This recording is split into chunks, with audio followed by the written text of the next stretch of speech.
সিঁড়িগুলো হিবিজিবি না। আসসালামু আলাইকুম সবাইকে, অনেকদিন পর ভিডিও আপলোড করতেছি।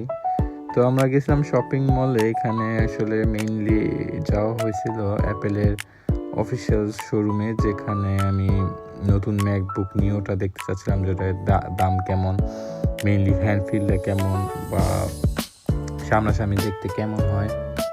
তো এই আর কি। তো অমির সাথে বললাম যে চলো যাই ঘুরে আসি দ্বিতীয় দিন, ওইখান থেকে পরে আরেক জায়গায় যাওয়া যাবে না। তো এইখানে আসলাম, যাওয়ার পথে এখান থেকে আমরা অ্যাপেলের শোরুমে চলে আসলাম। তো আমিও এখন শুরু করে দিলাম ঘাটাঘাটি ম্যাকবুক নিও।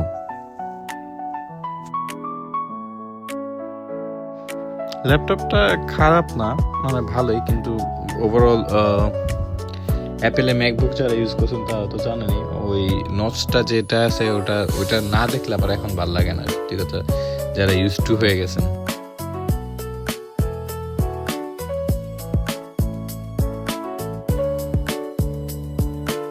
সো ওভারঅল ল্যাপটপটা বেশ ভালোই, কিন্তু আই থিঙ্ক এটা ভিডিও এডিটিং এর জন্য না। যদিও আপনারা অন্যান্য চ্যানেলের যারা প্রফেশনালি ল্যাপটপে রিভিউ দিয়ে থাকে তারা দেখবেন অলরেডি বলছে এটা হয়তো ভিডিও এডিটিং বা পাওয়ারফুল টাস্কের জন্য না, মেইনলি হয়তো কি বলে মাইক্রোসফট অফিসের যে কোনো সফটওয়্যার ও রাইটিং রিডিং এগুলোর জন্য বা টাইপিং এর জন্য নেওয়া যেতে পারে।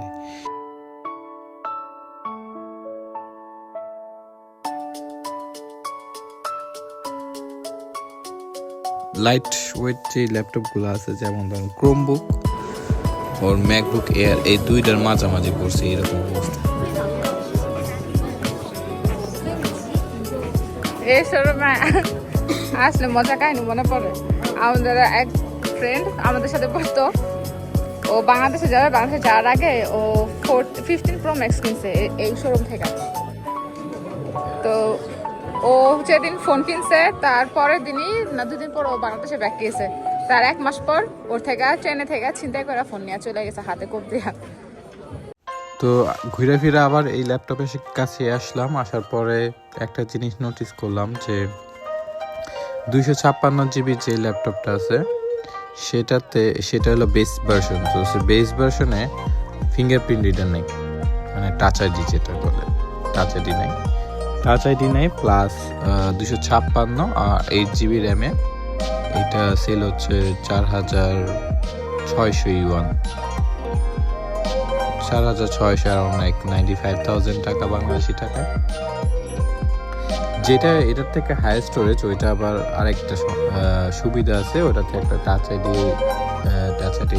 অ্যাড করা হয়েছে, প্লাস ওইটার স্টোরেজ হলো 512 plus 8 GB RAM.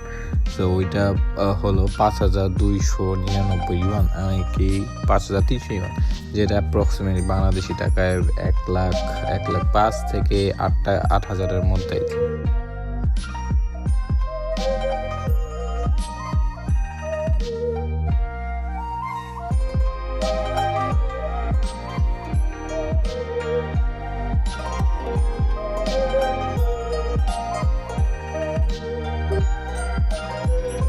ID set করেন, ওই দেশের রিজিয়ন অটোমেটিক নিয়ে নেয়।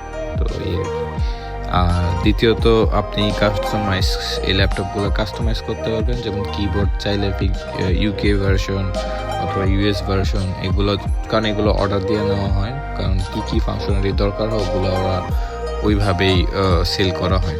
মানে ধরেন আপনার ইউএস কিবোর্ড লাগবে, ইউএস কিবোর্ড লেআউট ও ইউকে কিবোর্ড লেআউট লাগবে, এই কালার এনগ্রেভিং করা থাকবে কিনা আপনি অর্ডারও দিতে পারবেন, আপনার নামও খোদাই করে লিখতে পারবেন, কোনো সমস্যা নেই।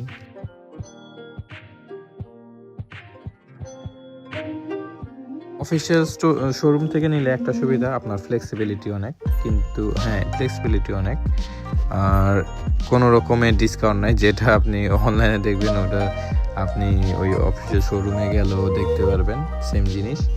আর আপনি অ্যাপেল কেয়ার ইটিসি এগুলো নিলে আরও প্রাইস বেড়ে যাবে। তো আমার মতে অ্যাপেল কেয়ার নেওয়া লাগে না, বাট অনেকজনে নেয়।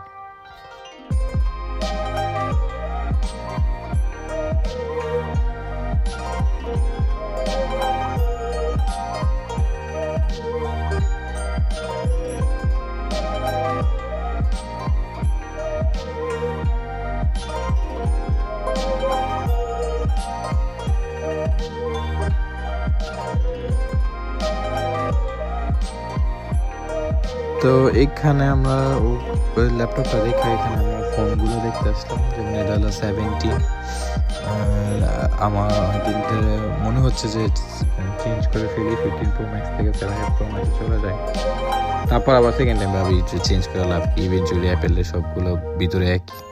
অ্যাপেলের যেগুলোই অন্য অন্য নতুন ফোন আছে বা পুরাতন ফোন আছে সবগুলোর ইউআই প্রায় সেম, বাট ওই ক্যামেরা কন্ট্রোল এটা নেওয়ার জন্য 16-এ আপগ্রেড করা যেতে পারে।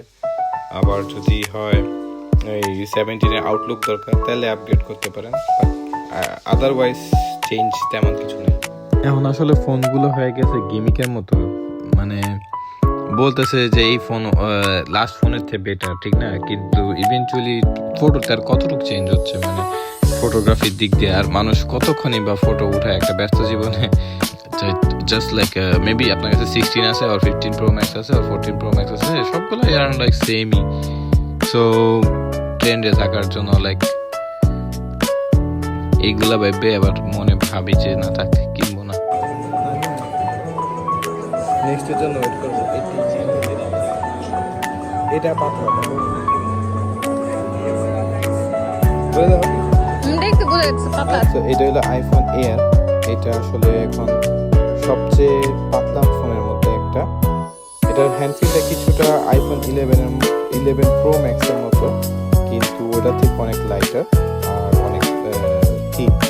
তো হ্যাঁ, এটার হ্যান্ডফিলটা খুবই ভালো, যেমন 12 বা 12-এর পর থেকে সবগুলো বক্সে হয়ে গেছে ফোনগুলো এখন।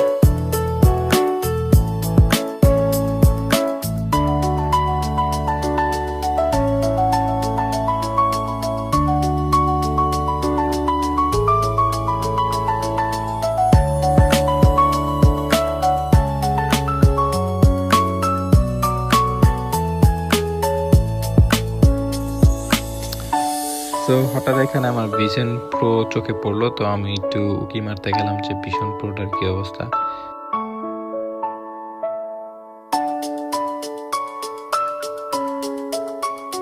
এখানে আমরা আরো কিছু প্রোডাক্ট যেমন ম্যাক মিনি, অ্যাপেল মাউস, দেন ম্যাক স্টুডিও, এগুলো একটু নাড়াচাড়া করলাম।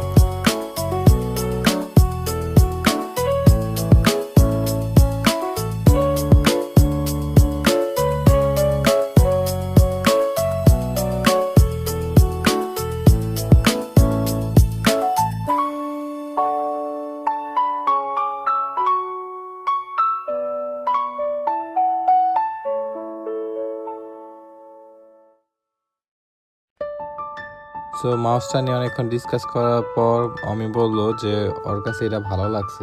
বাই দ্য ওয়ে, আমার ভিডিওগুলো যদি আপনার ভালো লাগে থাকে তাহলে লাইক দিবেন, বা আপনি আমার চ্যানেলে সাবস্ক্রাইবও করতে পারেন। আমি নতুন চ্যানেল খুলছি, সো আশা করি আপনারা আমাকে হেল্প করবেন। সো প্লিজ সাবস্ক্রাইব, অ্যান্ড আমিও চেষ্টা করবো এর চেয়ে ভালো ভালো কন্টেন্ট দেওয়ার, এবং আপনাদের যদি চ্যানেল মধ্যে কিছু দেখা থাকে ওটা আমাকে জানাইতে পারবেন। এটা ছোট স্টুডিওর বেসিকের দাম দেখছো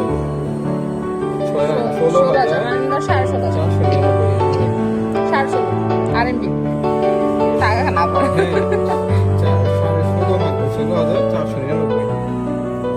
16,499 মানে 16,000 টাকায় কত হবে? প্রায় 20,000। 16,000 না, না 20,000 না, 1,000-এ 20,000। ও এটা 16,000, সরি আমি 1,000 আর 16,000।